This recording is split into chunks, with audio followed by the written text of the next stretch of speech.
The trouble with Harrowby Hall was that it was haunted. What was worse, the ghost did not content itself with merely appearing at the bedside of the afflicted person who saw it, but persisted in remaining there for one mortal hour before it would disappear. It never appeared except on Christmas Eve, and then as the clock was striking 12, in which respect alone was it lacking in that originality which in these days is a sine qua non of success in spectral life. The owners of Harrowby Hall had done their utmost to rid themselves of the damp and dewy lady who rose up out of the best bedroom floor at midnight, but without avail. They had tried stopping the clock so that the ghost would not know when it was midnight, but she made her appearance just the same, with that fearful, miasmatic personality of hers. And there she would stand until everything about her was thoroughly saturated. Then the owners of Harrowby Hall caulked up every crack in the floor with the very best quality of hemp, and over this were placed layers of tar and canvas. The walls were made waterproof, and the doors and windows likewise, the proprietors having conceived the notion that the unexercised lady would find it difficult to leak into the room after these precautions had been taken. But even this did not suffice. The following Christmas Eve she appeared as promptly as before, and frightened the occupant of the room quite out of his senses by sitting down alongside of him and gazing with her cavernous blue eyes into his. And he noticed, too, that in her long, obviously bony fingers, bits of dripping seaweed were entwined, the ends hanging down, and these ends she drew across his forehead until he became like one insane. And then he swooned away and was found unconscious in his bed the next morning by his host, simply saturated with seawater and fright, from the combined effects of which he never recovered, dying 4 years later of pneumonia and nervous prostration at the age of 70. The next year, the master of Harrowby Hall decided not to have the Vesper bedroom at all, thinking that perhaps the ghost's thirst for making herself disagreeable would be satisfied by haunting the furniture. The plan was as unavailing as the many that had preceded it. The ghost appeared as usual in the room. That is, suppose she knew, for the hangings were dripping wet the next morning, and in the parlor below the haunted room a great damp spot appeared on the ceiling. Finding no one there, she immediately set out to learn the reason why, and she chose none other to haunt than the owner of the Harrowby himself. She found him in his own cozy room, drinking whiskey on the lawn, felicitating himself upon having foiled her ghostship, when all of a sudden the curl went out of his hair, his whiskey bottle filled and overflowed, and he was himself in a condition similar to that of a man who has fallen into a water butt. When he recovered from the shock, which was a painful one, he saw before him the lady of the cavernous eyes and seaweed fingers. The sight was so unexpected and so terrifying that he fainted, but immediately came to, because of the vast amount of water in his hair, which, trickling down over his face, restored his consciousness. Now it so happened that the master of Harrowby was a brave man, and while he was not particularly fond of interviewing ghosts, especially such quenching ghosts as the one before him, he was not to be daunted by an apparition. He had paid the lady the compliment of feigning from the effects of his first surprise, and now that he had come to, he intended to find out a few things he felt he had a right to know. He would have liked to put on a dry suit of clothes first, but the apparition declined to leave him for an instant until her hour was up, and he was forced to deny himself that pleasure. Every time he would move, she would follow him, with the result that everything she came in contact with got a ducking. In an effort to warm himself up, he approached the fire, an unfortunate move as it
no pleasure to me to enter this house and ruin and mildew everything I touch.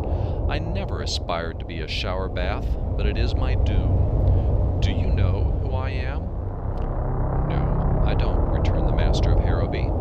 "I should say you were the Lady of the Lake, or little Sally Waters." "You are a witty man for your years," said the ghost. "Well, my humor is drier than yours will ever be," returned the master. "No doubt. I am never dry. I am the water ghost of Harrowby Hall, and dryness is a quality entirely beyond my wildest hope. I have been the incumbent of this highly unpleasant office for 200 years tonight." "How the deuce did you ever come to get elected?" asked the master. "Through a suicide," replied the specter. "I am the ghost of that fair maiden whose picture hangs over the mantelpiece in the drawing room. I should have been your great-great-great-great-great-aunt if I had lived, Henry Hartwick Oglethorpe, for I was the own sister of your great-great-great-great-grandfather. But what induced you to get this house into such a predicament?" "I was not to blame, sir," returned the lady. "It was my father's fault. He it was who built Harrowby Hall, and the haunted chamber was to have been mine. My father had it furnished in pink and yellow, knowing well that blue and gray formed the only combination of color I could tolerate. He did it merely to spite me, and with what I deemed proper spirit, I declined to live in the room, whereupon my father said I could live there or on the lawn, he didn't care which. That night I ran from the house and jumped over the cliff into the sea." "That was rash," said the master of Harrowby. "So I've heard," returned the ghost. "If I had known what the consequences were to be, I should not have jumped. But I never really realized what I was doing until after I was drowned. I had been drowned a week when a sea nymph came to me and informed me that I was to be one of her followers forever afterwards, adding that it should be my doom to haunt Harrowby Hall for 1 hour every Christmas Eve throughout the rest of eternity.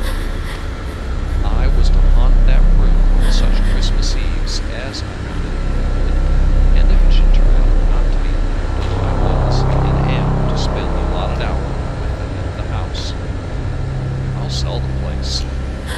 That you cannot do, for it is also required of me that I shall appear as the deeds are to be delivered to any purchaser and divulge to him the awful secret of the house. Do you mean to tell me that on every Christmas Eve that I don't happen to have somebody in that guest chamber, you are going to haunt me wherever I may be, ruining my whiskey, taking all the coal out of my hair, extinguishing my fire, and soaking me through to the skin?" demanded the master. "You have stated the case, Oglethorpe, and what is more," said the water ghost, "it doesn't make the slightest difference where you are. If I find that room empty, wherever you may be, I shall douse you with my spectral presence." Here the clock struck 1, and immediately the apparition faded away. It was perhaps more of a trickle than a fade, but as a disappearance it was complete. "By St. George and his dragon," ejaculated the master of Harrowby, wringing his hands, "it is guineas to hot cross buns that next Christmas there's an occupant of the spare room, or I spend the night in a bathtub." But the master of Harrowby would have lost his wager had there been anyone there to take him up, for when Christmas Eve came again, he was in his grave, never having recovered from the cold contracted that awful night. Harrowby Hall was closed, and the heir to the estate was in London, where to him in his chambers came the same experience that his father had gone through, saving only that, being younger and stronger, he survived the shock. Everything in his rooms was ruined. His clocks were rusted in the works, a fine collection of watercolor drawings was entirely obliterated by the onslaught of the water ghost, and what was worse, the apartments below his were drenched with the water soaking through the floors, a damage for which he was compelled to pay, and which resulted in his being requested by his landlady to vacate the premises immediately. The story of the visitation inflicted upon his family had gone abroad, and no one could be got to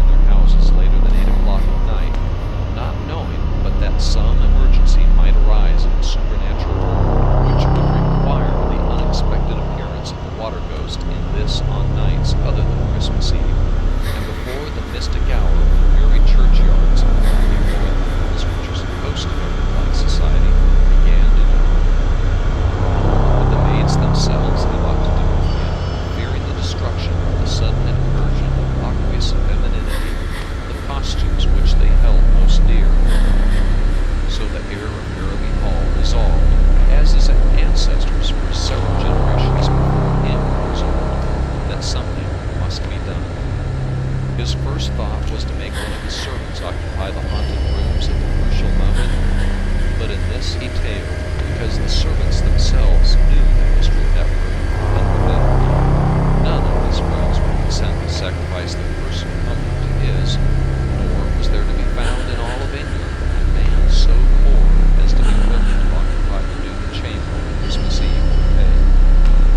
Then the thought came to the heir to have the fireplace in the room enlarged, so that he might evaporate the ghost at its first appearance, and he was felicitating himself upon the ingenuity of his plan when he remembered what his father had told him, how that no fire could withstand the lady's extremely contagious dampness.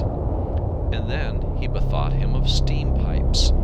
These, he remembered, could lie hundreds of feet deep in water and still retain sufficient heat to drive the water away in vapor, and as a result of this, thought the haunted room was heated by steam to a withering degree, and the heir for 6 months attended daily the Turkish baths, so that when Christmas Eve came he could himself withstand the awful temperature of the room. The scheme was only partially successful.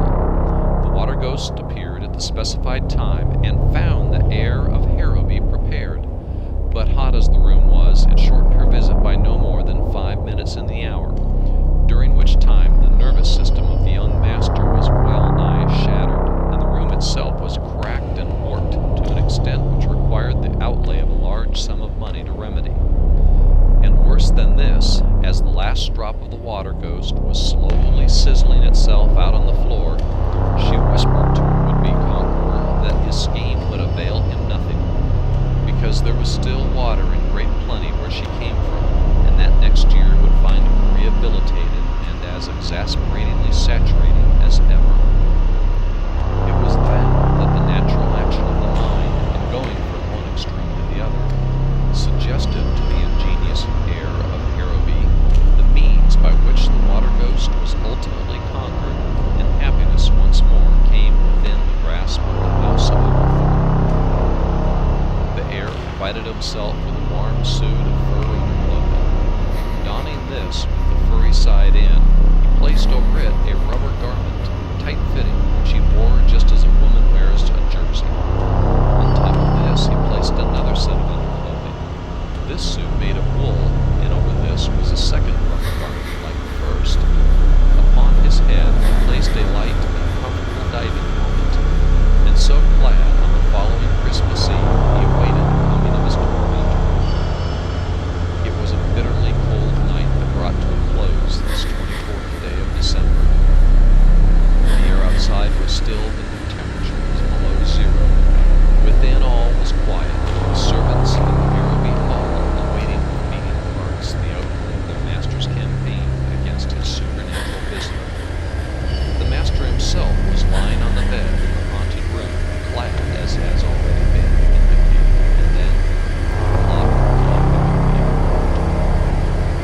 There was a sudden banging of doors. A blast of cold air swept through the halls. The door leading into the haunted chamber flew open. A splash was heard, and the water ghost was seen standing at the side of the heir of Harrowby, from whose outer dress there streamed rivulets of water, but whose own person, deep down under the various garments he wore, was as dry and as warm as he could have wished. "Ha!"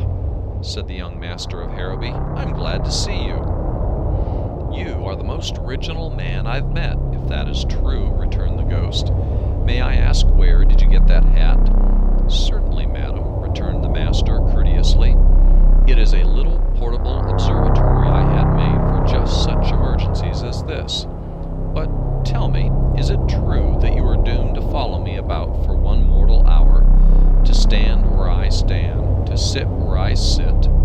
"That is my delectable fate," returned the lady. "Well, go out on the lake," said the master, starting up. "You can't get rid of me that way," returned the ghost. "The water won't swallow me up. In fact, it will just add to my present bulk."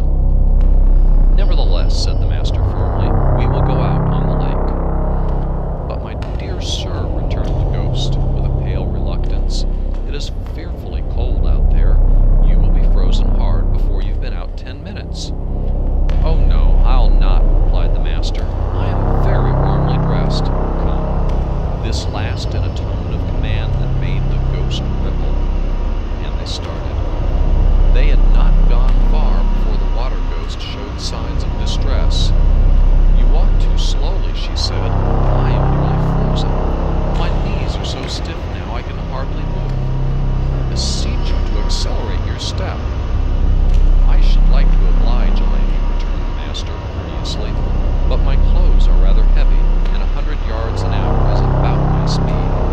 Indeed, I think we would better sit down here on the snowdrift and talk matters over." Do not do so, I beg," cried the ghost. "Let me move on. I feel myself growing rigid as it is. If we stop here, I shall be frozen stiff." "That, madam," said the master slowly, seating himself on an ice cake, "that is why I have brought you. We have been on the spot just 10 minutes. We have 50. Take your time about it, madam, but freeze. That is all I ask." "I cannot move my right leg," cried the ghost in despair, "and my overskirt is a solid sheet of ice. Oh, good kind Mr. Oglethorpe, light a fire and let me go free from these icy fetters." "Never, madam. It cannot be. I have you at last." "Alas," cried the ghost, a tear trickling down her frozen cheek. "Help me, I beg. I congeal." "Congeal, madam, congeal," returned Oglethorpe. "You have drenched me and mine for 203 years, madam. Tonight you have had your last drench. Ah, but I shall thaw out again, and then you'll see. Instead of the comfortably timid, genial ghost I have been in my past, sir, I shall be iced water," cried the lady threateningly. "No, you won't either," returned Oglethorpe. "For when you are frozen quite stiff, I shall send you to a cold storage warehouse, and there you shall remain an icy work of art for evermore." "But warehouses burn." "So they do, but this warehouse cannot burn. It is made of asbestos, and surrounding it are fireproof walls, and within those walls the temperature is now, and shall forever be, 416 degrees below the 0 point, low enough to make an icicle of any flame in this world or the next," the master added with an ill-suppressed chuckle. "For the last time, I beseech you, I would go on my knees to you, Oglethorpe, were they not already frozen. I beg of you, do not do—" Here, even the words froze on the water ghost's lips, and the clock struck 1. There was a momentary tremor throughout the icebound form, and the moon, coming out from behind a cloud, shone down on the rigid figure of a beautiful woman sculptured in clear, transparent ice. There stood the ghost of Harrowby Hall, conquered by the cold, a prisoner for all time. The air of Harrowby Hall had won at last, and today, in a large storage house in London, stands the frigid form of one who will never again flood the house of Oglethorpe and Seymour. As for the air of Harrowby, his success in coping with a ghost has made him famous, a fame that still lingers about him, although his victory took place some 20 years ago. And so, far from being unpopular with the fair sex, as he was when we first knew him,